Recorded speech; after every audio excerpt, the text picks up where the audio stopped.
L'histoire de Noël à Mabo. Le toit de l'espoir.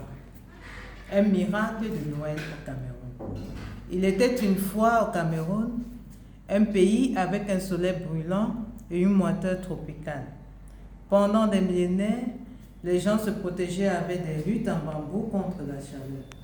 Mais alors, les étrangers ont apporté la tôle ondulée, une solution bon marché pour couvrir les maisons. Au début, cela semblait être une bénédiction, mais le changement climatique a fait son œuvre cruelle.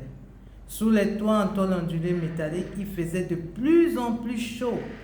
Les maisons se transformaient en fours. Les familles restaient assises en sueur ensemble, même sous le sapin de Noël.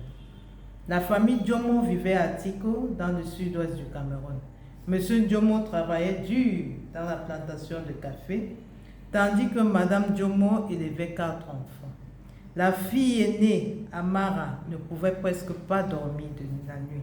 Le toit en tôle ondulée accumulait la chaleur du jour et la restituait pendant des heures. Quand il pleuvait, la maison était un enfer brûlant. Le crépitement de l'eau sur le métal était tellement fort que les conversations étaient impossibles. Un nouveau toit, un climatiseur, pour une famille comme les Djomo, c'était impossible. Le rêve de confort semblait inaccessible. Mais alors, un miracle se produisit. À la période de Noël, un visiteur mystérieux arriva au village, le Père Noël à Mabo, avec des lutins dans ses bagages. Il apportait quelque chose de magique, les tuiles de toit à Mabo, faites de sable camerounais authentique et de plastique recyclé. Les lutins se sont immédiatement mis au travail. Avant Noël, ils avaient remplacé l'ancien toit en tôle ondulée par les tuiles à Mabo. La transformation. La nuit de Noël, la famille Djomo s'asseyait pour la première fois depuis des années sous un nouveau toit. Et quelle différence! Le mélange spécial de sable camerounais et de plastique recyclé fonctionnait comme un miracle. Les tuiles de toit réfléchissaient l'énergie solaire au lieu de la stocker. La maison était agréablement fraîche et confortable.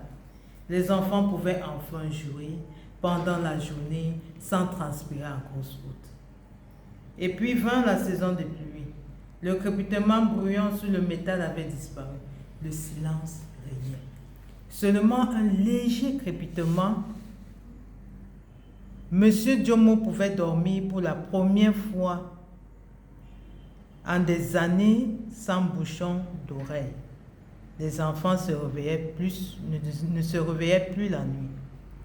Mieux encore, le mélange polymère sable protégeait contre l'humidité. L'intérieur de la maison était sec, l'air plus frais. Les notes scolaires d'Amara s'amélioraient. Les rêves d'un meilleur avenir devenaient tangibles. Le secret, le Père Noël à Mabo expliqua à M. Djomo, émerveillé. Amabo n'est pas seulement un produit, c'est une solution née au Cameroun, à partir de matériaux que le Cameroun possède, de gens qui comprennent le Cameroun. C'est local, c'est durable et c'est de la meilleure qualité.